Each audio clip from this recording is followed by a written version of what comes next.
ഞങ്ങൾ അപ്ലോഡ് ചെയ്യുന്ന വീഡിയോസ് നിങ്ങളിലെത്താൻ ഈ ചാനൽ ഇന്ന് തന്നെ സബ്സ്ക്രൈബ് ചെയ്യണം. അതോടൊപ്പം ബെല്ലൈക്കൺ പ്രസ് ചെയ്യാൻ മറക്കരുത്. മലയാളികൾക്ക് ഏറെ പരിചിതയായ നടിയാണ് അഞ്ജലി നായർ. 1994 മാനത്തെ വെള്ളിത്തേര് എന്ന സിനിമയിലൂടെയാണ് ബാലതാരമായി നടി തന്റെ കരിയർ ആരംഭിക്കുന്നത്. 2015 മികച്ച സ്വഭാവ നടിക്കുള്ള സംസ്ഥാന അവാർഡും അഞ്ജലി നേടിയിരുന്നു.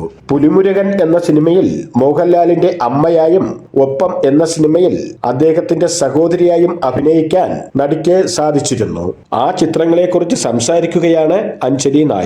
പുലിമുരുകനിൽ മുരുകന്റെ കുട്ടിക്കാലത്താണ് അമ്മവേഷം വരുന്നതെങ്കിലും ആളുകൾ തന്നെ മോഹൻലാലിന്റെ അമ്മയായാണ് കാണുന്നതെന്ന് നടി പറയുന്നത്.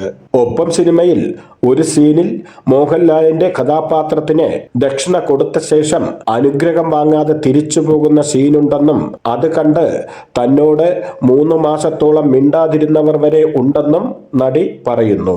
അഞ്ജലി നായരുടെ വാക്കുകൾ ഇങ്ങനെയാണ്: പുലിമുരുകനിൽ മുരുകന്റെ കുട്ടിക്കാലത്താണ് അമ്മവേഷം വരുന്നതെങ്കിലും ആളുകൾ എന്നെ മനസ്സിലാക്കിയെടുത്തത് ലാലേട്ടന്റെ അമ്മയായാണ്. ഒരു രസകരമായ ഓർമ്മയുണ്ട്.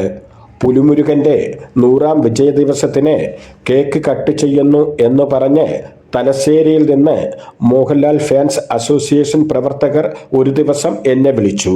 അത്രയും ദൂരം പറ്റില്ല എന്ന് പറഞ്ഞപ്പോൾ അവരുടെ അപേക്ഷ ലാലേട്ടന്റെ അമ്മയല്ലേ, വരില്ല എന്ന് പറയരുത് എന്നായിരുന്നു. ഒപ്പം സിനിമയിൽ ലാലേട്ടന്റെ അനിയത്തിയുടെ വേഷമാണ് ഞാൻ ചെയ്തത്. വിവാഹത്തിന് മുമ്പ് ചേട്ടന് ദക്ഷിണ കൊടുത്ത ശേഷം അനുഗ്രഹം വാങ്ങാതെ തിരിച്ചു പോകുന്ന ഒരു സീനുണ്ട്. അത് കണ്ട് 3 മാസത്തോളം എന്നോട് മിണ്ടാതിരുന്നവർ വരെയുണ്ട്. കമ്മട്ടിപ്പാടത്തിലെ ദുൽഖർ സൽമാന്റെ അമ്മവേഷവും രസമായിരുന്നു.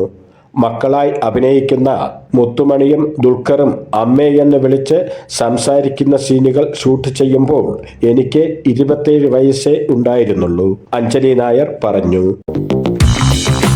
ഞങ്ങൾ അപ്ലോഡ് ചെയ്യുന്ന വീഡിയോസ് നിങ്ങളിലെത്താൻ ഈ ചാനൽ ഇന്ന് തന്നെ സബ്സ്ക്രൈബ് ചെയ്യണം. അതോടൊപ്പം ബെല്ലൈക്കൺ പ്രസ് ചെയ്യാൻ മറക്കരുത്.